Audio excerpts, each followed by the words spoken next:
আপনি কি আজ বা আগামী কয়েকদিনের মধ্যে গরু কেনার পরিকল্পনা করছেন? তাহলে এই ভিডিওটি শেষ পর্যন্ত দেখুন। কারণ একটি ভুল সিদ্ধান্ত আপনার কয়েক লাখ টাকার স্বপ্ন মুহূর্তেই শেষ করে দিতে পারে। বর্তমানে দেশের অনেক এলাকায় খুরা রোগ বা এফএমডি দ্রুত ছড়িয়ে পড়ছে। এমন পরিস্থিতিতে গরুর হাট থেকে গরু কেনা কতটা ঝুঁকিপূর্ণ, আর যদি কিনতেই হয় তাহলে কিভাবে নিরাপদে কিনবেন, আজ সেই গুরুত্বপূর্ণ বিষয়গুলো নিয়েই আলোচনা করব। চলুন শুরু করা যাক। প্রিয় খামারি ভাই ও বোনেরা, খুরা রোগ এমন একটি ভাইরাসজনিত রোগ যা অত্যন্ত দ্রুত এক গরু থেকে আরেক গরুতে ছড়িয়ে পড়ে। বিশেষ করে গরুর হাটে শত শত গরু একসঙ্গে জড়ো হওয়ায় সংক্রমণের ঝুঁকি অনেক বেড়ে যায়। ভাবুন, একটি আক্রান্ত গরু যদি একই হাটে দাঁড়িয়ে থাকে তাহলে তার লালা, নাকের সেরাব, পায়ের ক্ষত কিংবা মুখের ফোসকা থেকে ভাইরাস আশেপাশের অনেক গরুতে ছড়িয়ে পড়তে পারে।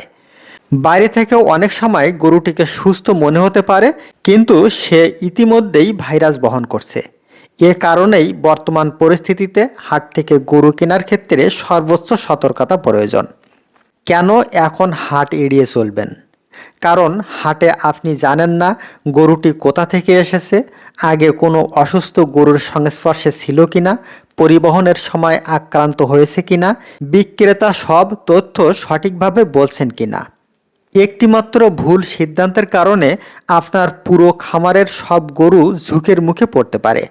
তাহলে কি গরু কেনা বন্ধ করবেন? না। যদি খুব জরুরি প্রয়োজন হয় তাহলে চেষ্টা করুন বিশ্বস্ত খামার থেকে গরু কিনতে। খামারে গেলে আপনি অনেক বিষয় যাচাই করতে পারবেন, যেমন গরুর স্বাস্থ্য কেমন, অন্য গরুগুলো সুস্থ আছে কিনা, নিয়মিত টিকা দেওয়া হয়েছে কিনা, খামারের পরিচ্ছন্নতা কেমন, গরুর খাওয়ানো ও পরিচর্যার ব্যবস্থা কেমন। এসব তথ্য দেখে অনেক বেশি নিরাপদ সিদ্ধান্ত নেওয়া সম্ভব। গরু কেনার আগে যা অবশ্যই দেখবেন: প্রথমত, গরুর মুখে অতিরিক্ত লালা পড়ছে কিনা। দ্বিতীয়ত, মুখ, জিহ্বা বা মাড়িতে ঘা বা ফোসকা আছে কিনা। তৃতীয়ত, খুরের ফাঁকে ক্ষত বা ফোলা আছে কিনা এবং গরু খুঁড়িয়ে হাঁটছে কিনা। চতুর্থত, জ্বর, খাবারের অনীহা বা অতিরিক্ত দুর্বলতা আছে কিনা। এসব লক্ষণ থাকলে সেই গরু কোনো অবস্থাতেই কিনবেন না। গরু আনার পর আরেকটি বড় ভুল করবেন না। অনেকেই নতুন কেনা গরু এনে সরাসরি পুরনো গরুর সঙ্গে বেঁধে দেন। এটি খুবই বিপজ্জনক অভ্যাস। নতুন গরুকে অন্তত 2 সপ্তাহ আলাদা রেখে পর্যবেক্ষণ করুন। এই সময়ে কোনো রোগের লক্ষণ দেখা দিলে দ্রুত প্রাণী চিকিৎসকের পরামর্শ নিন। একটি গুরুত্বপূর্ণ কথা: অনেকে ভাবেন সস্তায় গরু পেয়েছি, লাভ হয়ে যাবে।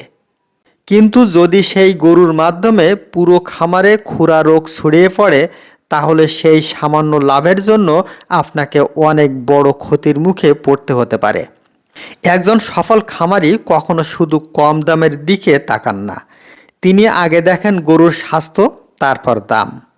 বন্ধুরা, বর্তমান পরিস্থিতিতে আবেগ দিয়ে নয়, তথ্য দিয়ে সিদ্ধান্ত নিন। যদি গরু কেনা কয়েকদিন পিছিয়ে দেওয়া সম্ভব হয় তাহলে সেটি সবচেয়ে নিরাপদ সিদ্ধান্ত হতে পারে। আর যদি কিনতেই হয় তাহলে বিশ্বস্ত ও পরিচ্ছন্ন খামার থেকে সব কিছু যাচাই করে কিনুন। মনে রাখবেন, একটি সুস্থ গরু শুধু একটি সম্পদ নয়, পুরো খামারের নিরাপত্তার নিশ্চয়তা।